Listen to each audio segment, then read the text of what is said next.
fast, yeah. So Flutter is a fast word building game. It is fun and fast paced. It makes you really attentive and alert. It's a skill building game on speed and vocabulary, and you can take this game on the go. So the best part about this game is that like people who love making words on the go, or like people who are generally a fan of word games, or people who want to be like good at their vocabulary, this game is perfect for that. So this game is ideally for kids who are 8 and above, and you can play this game between 2 to 4 players, and it just takes 20 minutes to play the game. So a lot of us would have played the game Scrabble, and this game is a lot more, what do you say, more dynamic and active, because let's say in Scrabble, you usually have like a certain letters in your hand, make a word with those letters, and then you wait for the other person to make a word, and then you add a word to it. And this is Flutter, what happens is everybody plays on the spot, like everyone plays together, and like for example, all of us would have cards. We divide it equally among different people, and then what would happen is this game is played in rounds. So let's say in the first round, our aim is to make 3-letter words. Second round, we have to make 4-letter words. The next round, 5 letters, and then the last round, 6 letters. So this game would also challenge you in each round. And for example, let's say everybody has cards, and we would be putting one card at a time in the center, revealing jumbled letters. Like it would be random, just like this image. And the fastest, like the person who can find a word the fastest, like let's say round one, you can only make 3-letter words. So you can say the word fun, you can scream out word bet, you can scream out the word knob, and then like let's say I made a mistake that word does not exist. So during those times when you call out a certain word that does not exist, or a letter that's not even there in the pile, then you get flattered. So flattered is basically negative points. And while you say the right words, like let's say I said the word fun and I was the first one to say it, I get to collect those letters and keep it as points. So this game allows you to do like challenges you. You really want to think on your feet and act fast. And one moment, let me just drop this down. Yeah.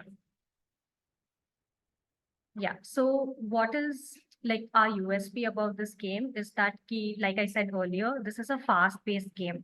Usually a lot of our word games that exists in the market are slow, or it takes time, or you can only play one round. Like you have to wait for the entire board to fill up, things like that.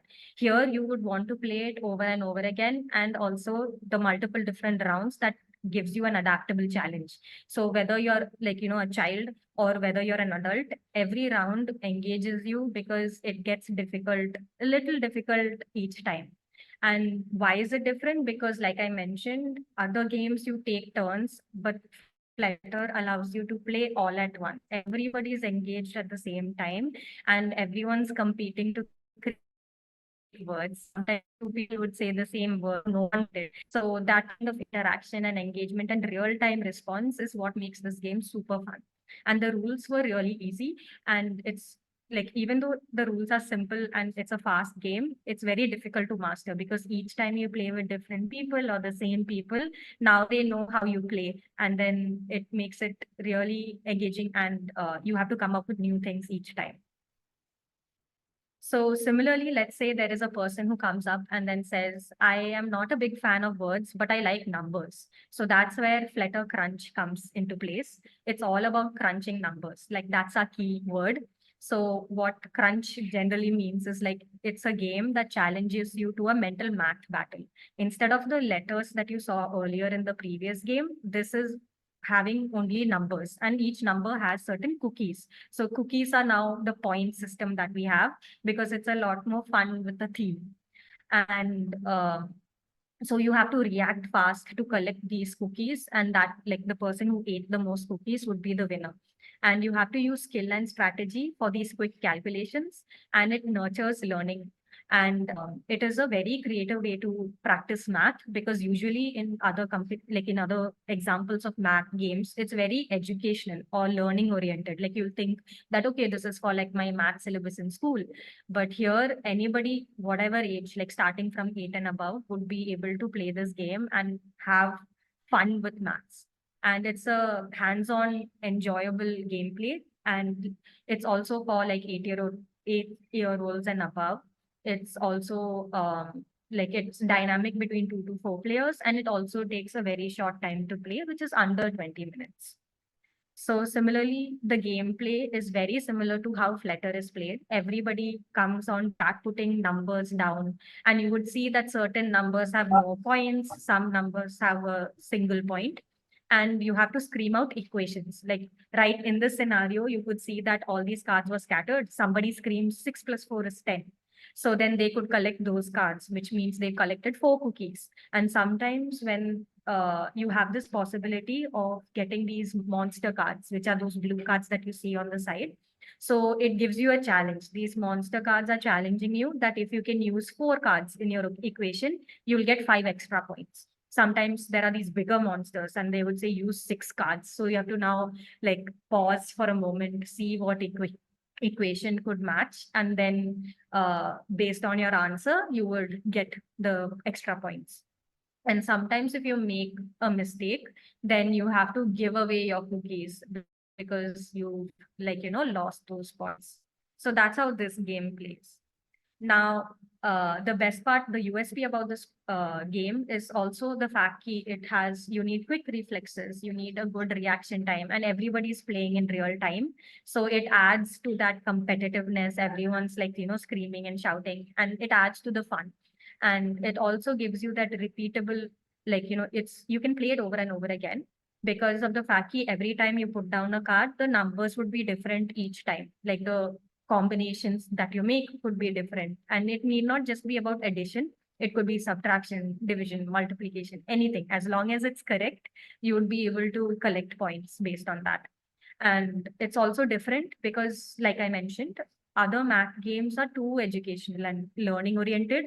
And this is like an indirect way for you to have fun with numbers. So a person who like numbers would really enjoy this to keep their calculation abilities, improve it, then sharpen their reflexes and even their skills and attention.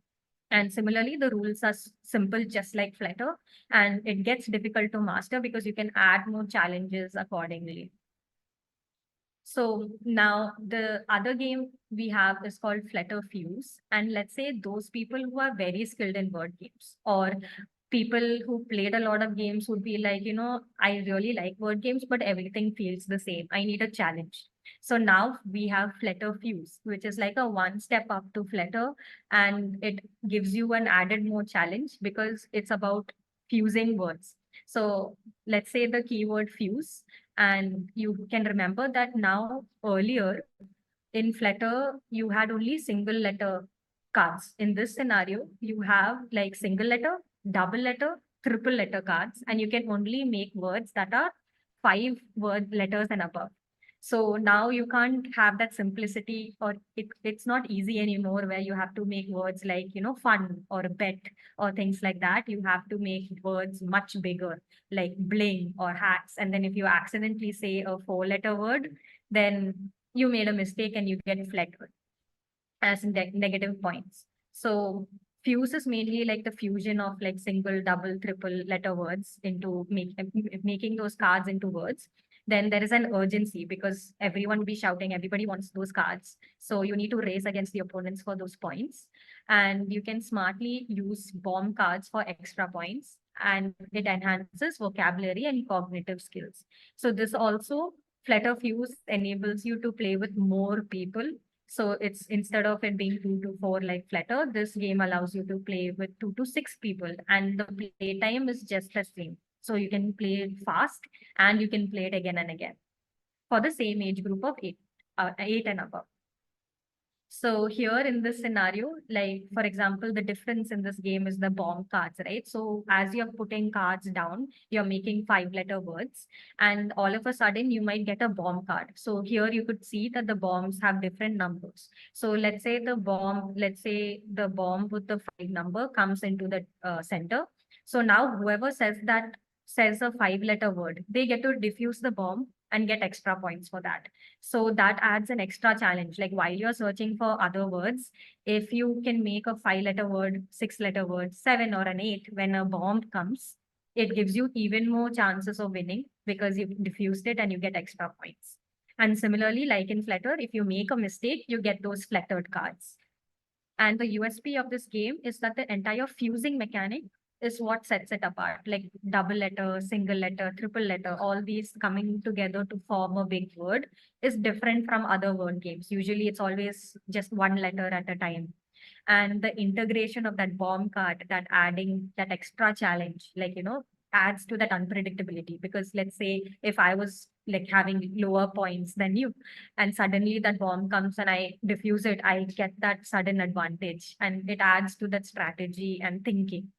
And why is it more different? Because of that fusion mechanic, and it's also like a single round. So only when the cards get over does the game end as well. So it's very exciting that way.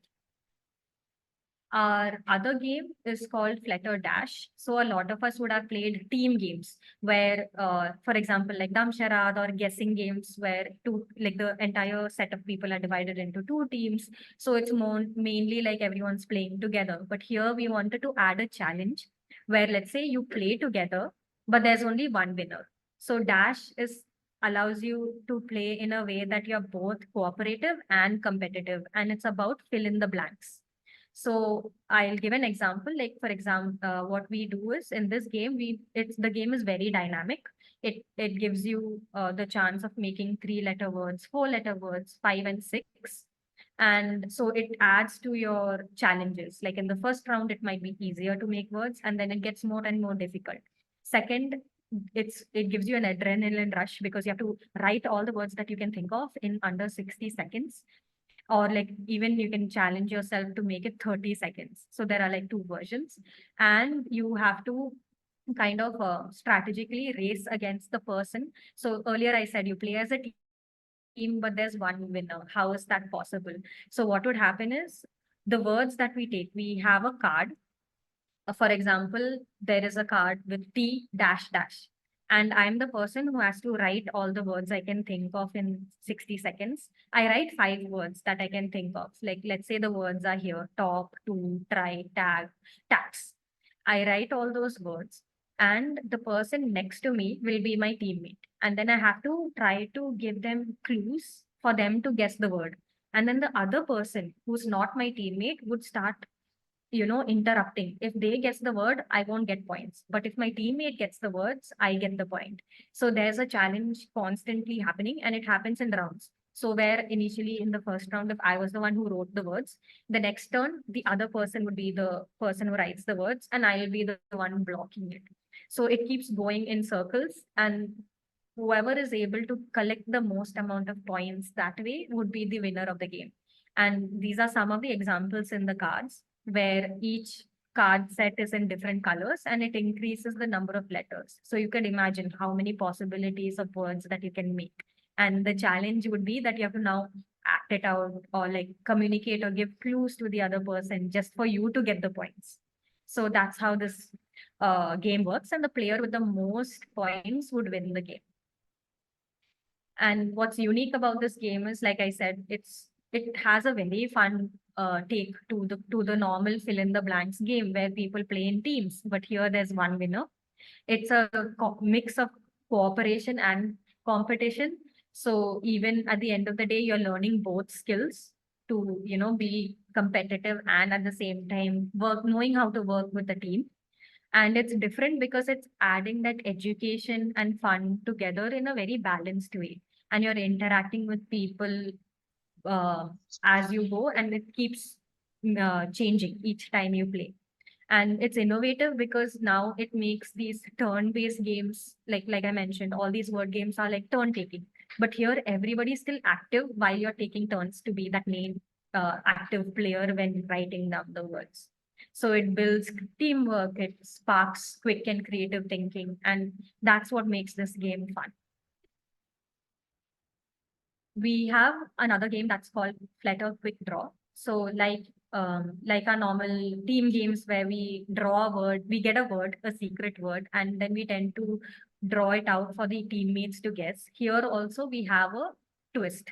So even though it's a drawing game, we are asked to think of out of the box ideas. We are supposed to draw out of the box ideas, think within 30 seconds what that word could be, and everybody draws together. Usually games like, for example, Pictionary, like you get that secret word and then you tend to figure out how do I draw this word. Like you only get to draw that word and you somehow figure out how to draw it and make the teammate guess it. But in this scenario, Flutter Quick Draw, it gives you a prompt. For example, it would say something like, what is loud? Now all of us would think, what is loud? So for example, if four people are playing, the first person would do thunderstorm because thunder makes a lot of noise. Second player would put a speaker or that megaphone. So because speakers make a lot of noise. But playing four ended up making trumpet sound. So what would happen is they won't get points because they got the same answer. Then these power tokens, what they do is if you're very confident that your answer is very unique, then you can grab that token. And then if it is unique, you get double the points. But if you accidentally match with someone else, you get negative points and double the negative points. So this is how Flutter Quick Draw is very different from other drawing games because now it's not about how good you draw. Anybody who hasn't even done drawing plays is communicating what you're yes. And that's the USP of it. Like everyone is participating it together and you reveal it together. That's the fun of it when you find out that someone matched you, right? Usually thinking out of the box, the one way to kind of figure out, like it creates and the answers is always about one word that you have and you need to give that guessing. And drawing games is only one way. Like one person draws, one person answers. But here everybody does the same thing. And then we try to get points in those rounds. And it's very like the cognitive agility. By that, I mean, players are being challenged to think on their feet. On the spot thinking is something that is, everybody would like to have that. And regardless of that artistic ability. So it helps you to be creative in a much more nicer setting.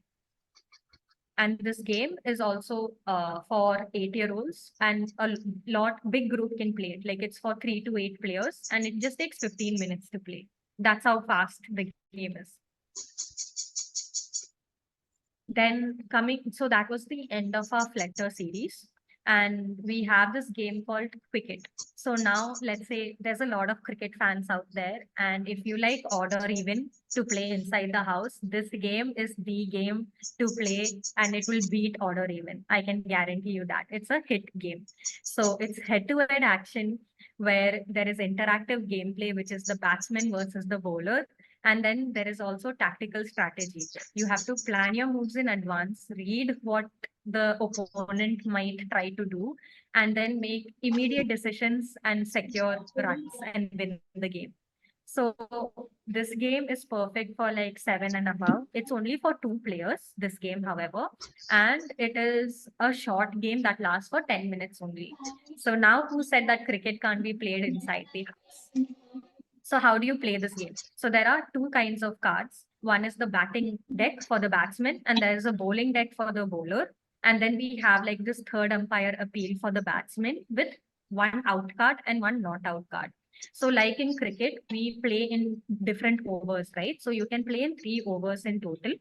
And what would happen is, let's say player 1 is the batsman. The batsman would have to choose 6 cards from the set to play in the first over. The bowler will also do the same with the bowling deck and take 6 cards from that. There's a total of 18 cards each. So now they are deciding, okay, I'll take a run out card, I'll take a caught card, a normal delivery, a spin. So they choose 6 cards. And then what would happen is for the first ball, both of them reveal one card together.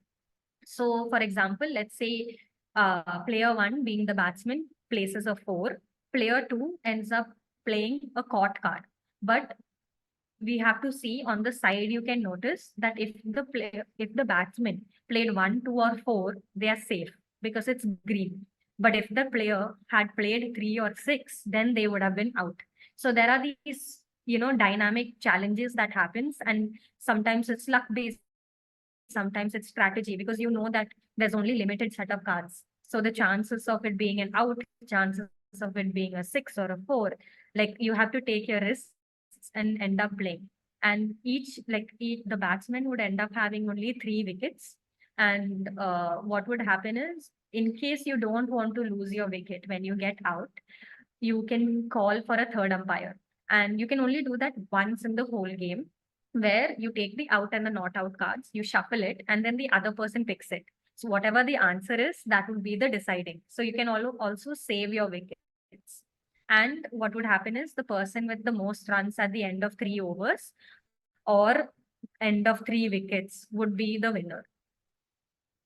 So the USP of this game is that you can do an immersive role playing, like, being the batsman or the bowler. You can continuously switch sides. You can keep playing over and over again because of the experience of this game. It's so fast, and it's about just collecting the most number of runs. It mimics the same cricket feel indoors.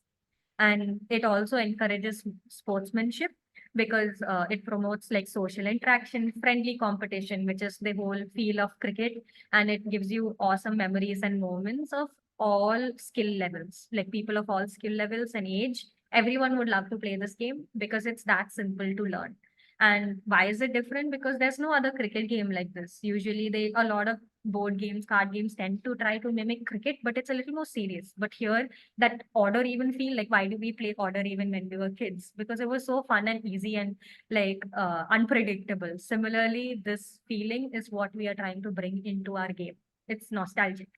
And again, active participation. Because everyone is playing together, that head to head action, it makes it more fun. There is no waiting. Everyone is in the game at all times, making it exciting. Then we have another game which is called I Went for a Picnic. In this game, it's a memory game where you have to pack your picnic basket, and all the things that you put inside it, you have to remember it. So remember the keyword basket, where it's like you build memory, there is active participation, or most of our games have this, and it strengthens bonds, and especially it's a great family game. So it's a good thing to talk about. Like, you get reminded of memories, and you're creating new ones. So it's a good bonding game, and it keeps it fun and playful for all ages. And younger ones can also play this game because it's a fun memory game. So it's easy for them also to understand, because they're focusing on the memory aspect of the game. So it's for kids 6 and above, and it's for 3 to 8 players. Like, this game can be played in a big set, and but it only takes very small amount of time to play this game. So it also enhances like pattern recognition, and you can take this game on the go as well. So how do you play this game? So usually what would happen is, there's a big board, and there are a bunch of cards with different objects or food items. So like, for example, it would say 1 apple, 2 apple, or 2 sandwiches, or butter. So you have to, everybody would get, they'll shuffle the cards. Everyone would get a set of cards. You can choose which card to put down. And let's say I say something like, I went for a pic. You have to say the statement, I went for a picnic and I took 2 apples.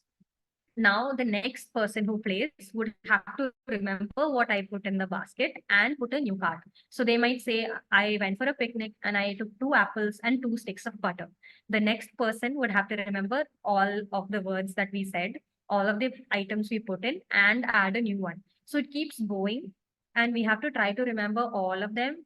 And sometimes you might get a oops, I forgot card. So in case you forget anything, you have a chance to save yourself, and you can like, say, oops, I forgot, and remember the other items. So what is the catch? How does somebody win or lose this game? So at the beginning of the game, you get these tokens. So it's called memory tokens, and everybody would get 10 memory tokens. So every time you forget, you have to give a memory token away. You lose a memory. And if you're ending up with 0 memory tokens, then you are eliminated from the game and the others keep playing. But sometimes what would happen is, let's say you are confident that, it was 2 apples and 2 sandwiches, but it was actually butter. And someone knows that, you lied or you got it wrong, they can challenge you. And if they challenge you, then and you are wrong, then you might lose more tokens from the number of the item. For example, I forgot 2 sticks of butter. So then I lose 2 points. That would happen. And then the challenger would get points for that. So it makes it very like everyone's like paying attention. Everybody is trying to remember these food items. And you can also increase this challenge. Like that's the USP of it, where one is the theme. Like, remembering items in a picnic basket is a little different from other games. And it's also stimulating and brain training because as memory, is something that we all want to improve upon based on your age, or like let's say you're playing with little kids, then you can play a little picnic, which is like remember just 15 cards. Then you can also do a little longer picnic, which is like remembering 20 cards. And then all day picnic is like remembering the whole set. So the board is designed in that way where you can stop when you can choose how much you want to remember and gradually increase your challenge. So why is it different? Because usually other memory games, you're just opening one and then you're opening another. And if you're lucky, it will match. And then if you're wrong, so it's very luck based. But in this scenario, it's not luck based because you're choosing what item to put in, and what you have to remember is all by choice. So, and here it's like social interaction increases because now you are remembering what someone said. Then the other person, if they accidentally make a mistake, you can call it out. So now you would be more conversational to the whole game. There's storytelling involved and a lot of laughs in general. Our last game is called Pelusas. It's a very different game with a different theme also, because usually a lot of games have like this, for example, a lot of games like we just spoke about, it's like word games, it's like memory games, strategy games. And in this scenario, it's about luck. So you try to take risks and push your luck to collect monsters. It's a very fluffy game looking at the characters. That's how you can remember where, fluffy meaning, it's family fun. It's a game that is fast paced. There is luck and strategy involved. This is a game based on luck and strategy. And it's ultimate portability because card games, you can always take it on the go. It encourages friendly competition because now it's not about like what the other person said or did. It's more about whether you take a card that helps you or whether you take a card that would affect the other person. And it builds that connection and teamwork, so you can play as teams. And this will also give increase focus and improve development like decision making skills, whether you want to pick up a card or not. But it improves your memory because you know that there are only 13 cards of 1 to 5 numbers. There are only 9 cards of 6 to 10 numbers. And it will also improve problem solving skills. So this game is like very simple to teach, and it's for 8-year-olds from 2 to 6 players. Like a big group can play it as well, and it just takes 10 minutes. So I'll tell you how that game plays. Like we shuffle all the cards and then we place it in the center like this, like a full mess. Now your aim of the game is to pick cards one by one, but there is a catch. And basically, the cards that you pick would eventually be your points. So when you take a card, let's say you initially pick the card two, and you can see that in this particular scenario, you and the opponent have mixed, like they've already played a couple of rounds, and this is the situation. So by what it means is, like, let's say initially you have two and a lot of fives. Now you're trying to decide whether you want to pick a card. Okay, so what happens is if you pick a card and it matches a card that you already have open, then you lose all your cards and you miss a turn also. But if you take the chance or the risk to pick a card and it's matching your opponent, then you can steal their cards and that will become your points. And that gives you the chance of winning even more.